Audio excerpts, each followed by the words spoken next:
I got you a real special Christmas present this year, Puddin'. It's just what I've always wanted. I'm glad Christmas comes just once a year. Welcome to 5 Points of Articulation. The 5 points I articulate are packaging, presentation, posability, playability, and price. I'm Jason, and in the spirit of the holiday season, we're gonna have some very special Christmas-themed reviews.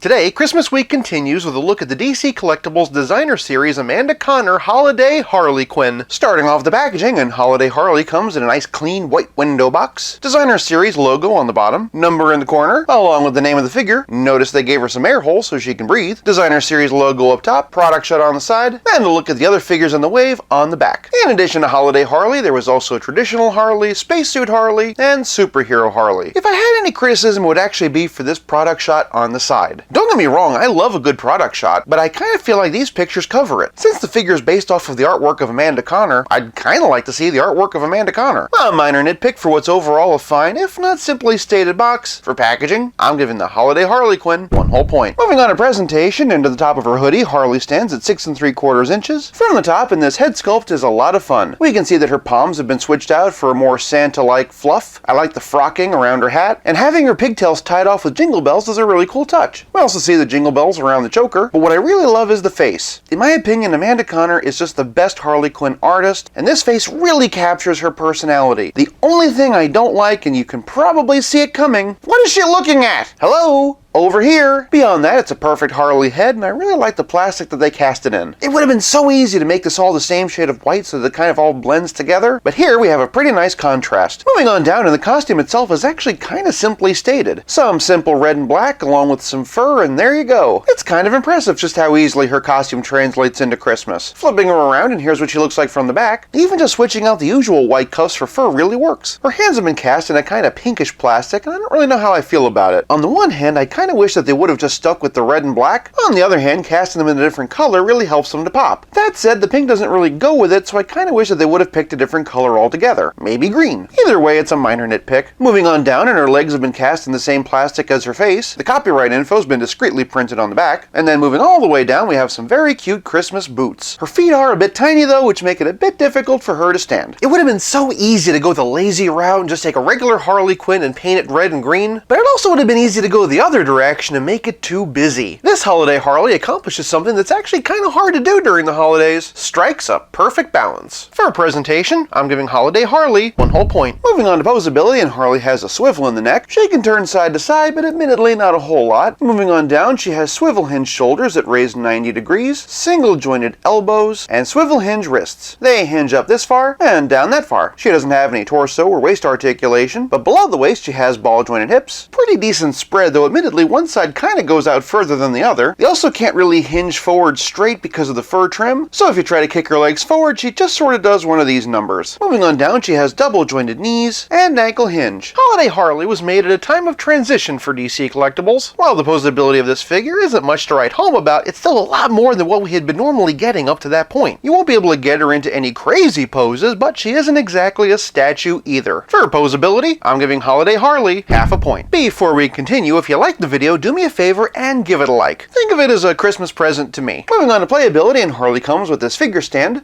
and when I tried to use it, the peg actually broke through. She also comes with a cartoon style bomb wrapped up for Christmas. The fuse is an actual piece of string, and I absolutely love the painted detail on the gift wrap. It really does look like it's actually been wrapped up. But by far the coolest thing is her signature mallet also wrapped up for Christmas. Turn it around and you can see that there's actually a noisemaker inside, so when you shake it, it does this.